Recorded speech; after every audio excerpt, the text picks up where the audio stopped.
તમે સાચું કીધું. લગભગ 7 વર્ષ પછી 8મા વર્ષે આ ચૂંટણી યોજાઈ રહી છે, એટલે થોડુંક મહત્વ અને થોડીક હાઈપ વધારે છે.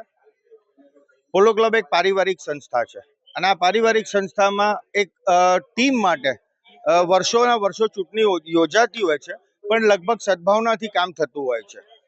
કુલ 1748 મતદાતા અહીંયા રજીસ્ટર્ડ છે અને અમને પૂરો વિશ્વાસ છે કે ટીમ ડેમોક્રેસી, જે કૌશિકભાઈ ભટ્ટ પ્રેસિડેન્ટ તરીકે અનકન્ટેસ્ટેડ આવી ગયા છે, એ અમારી આખી ટીમ ભવ્ય રીતે જીત મેળવશે. ક્લબમાં છે ને અવિરત કામ ચાલુ રહેતા હોય છે.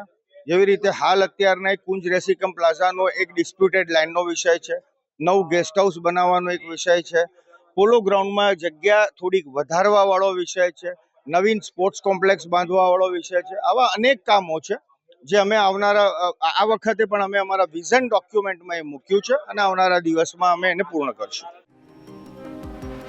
વડોદરાની પ્રતિષ્ઠિત સંસ્થા પોલો ક્લબની આજે ચૂંટણી યોજાઈ. સવારે 10:15 કલાકથી પોલો ક્લબ ખાતે મતદાનની પ્રક્રિયા શરૂ થઈ ગઈ છે. પોલો ક્લબના 1748 જેટલા રનિંગ સભ્ય ઉમેદવારોનું ભાવિ નક્કી કરશે. પ્રમુખ પદના ઉમેદવાર કૌશિક ભટ્ટ બિનહરીફ વિજેતા જાહેર થયા છે.